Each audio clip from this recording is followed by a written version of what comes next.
संख्या सुबह से रेड चल रही थी, उसके बाद उनको देर रात ईडी ने गिरफ्तार कर लिया। किस तरह से देखते हैं ये जो लगातार जो कार्रवाई का दौर है? देखिए, ईडी, इनकम टैक्स, सीबीआई और लगातार जिस तरीके से घटनाक्रम है, जितने भी अपोजिशन लीडर्स हैं या जो अपोजिशन पार्टी के जितने भी लीडर्स हैं वो वेल प्रिपेयर्ड पहले से हैं। ये कोई नई चीज़ नहीं हो रही है और सत्ता में रहने वाले लोग ये कोई नई चीज़ नहीं कर रहे हैं। दुर्भाग्य इस बात का है, जो लोग चुन करके आए हैं जनता से, आखिरकार वही लोग अन्याय ज़्यादा कर रहे हैं। याद रखें कि इस तरह का अन्याय और इस तरीके से जो कार्रवाइयाँ होती हैं हमेशा सरकार को कमज़ोर करते हैं और वो पॉलिटिकल पार्टीज़ जनता को फेस नहीं कर सकते, क्योंकि जो वो पॉलिटिकल पार्टीज़ आज सरकार में इसलिए हैं क्योंकि जनता ने उन पर भरोसा किया था। क्योंकि 10 साल में महंगाई बढ़ गई, बेरोजगारी बढ़ गई, जो सपने दिखाए थे वो पूरे नहीं हुए, इलेक्शन मैनिफेस्टो पूरा नहीं किया, 100 स्मार्ट सिटीज़ नहीं बने।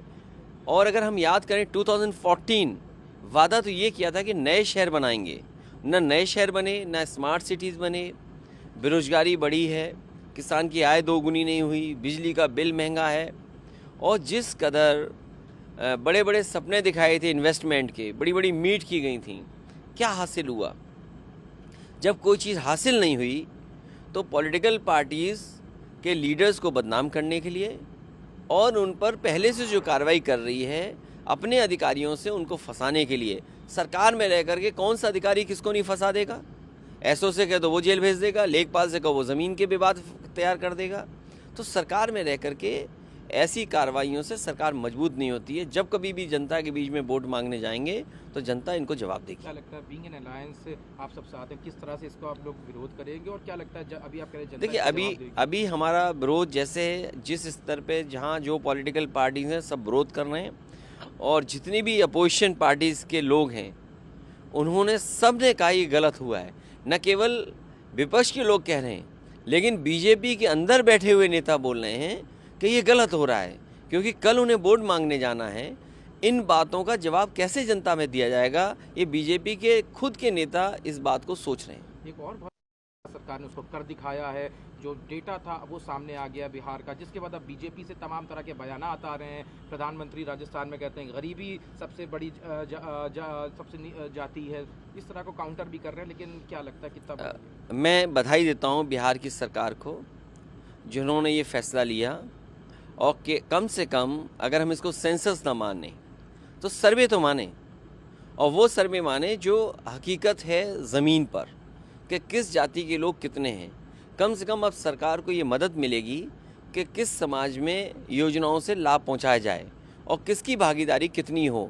आने वाले समय में हमें उम्मीद है कि जनगणना के बाद जो आरक्षण है, जो सुविधाएं हैं, जो मदद है वो बढ़ेगी और आबादी के हिसाब से उनको हक और सम्मान मिले। यही पुरानी मांग है, यही बाबा साहब भीमराव अम्बेडकर जी का संविधान कहता है, यही डॉक्टर राममनोहर लोहिया का संघर्ष रहा, उनका रास्ता रहा, यही नेताजी अपने जीवन भर करते रहे। मायावती जी ने भी इसका समर्थन किया, साथ में बीजेपी की जो तमाम करने जो आपकी मांग हमेशा से रही है। केवल विपक्षी पार्टियां नहीं, दक्षिण भारत के नेता नहीं, बल्कि बीजेपी के अंदर जो पीडीए हैं, बीजेपी के अंदर जो पीडीए है वो भी मन ही मन इसका समर्थन कर रहे हैं, क्योंकि वो जानते हैं कि उनकी हैसियत इससे बढ़ रही है बीजेपी में।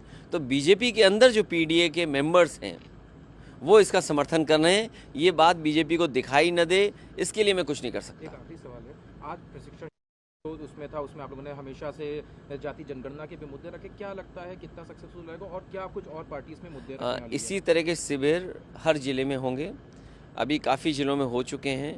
कुछ ज़िलों के कार्यकर्ता नेताओं को और पदाधिकारियों को लखनऊ में बैठ कर के मिले हैं। मुझे उम्मीद है चुनाव से पहले पूरे उत्तर प्रदेश में हो जाएंगे। कम से कम ज़मीनी कार्यकर्ता हमारी ये बात समझें कि देश के सामने लोकतंत्र बचाने के लिए कितनी बड़ी लड़ाई है। धन्यवाद। Thank you so much.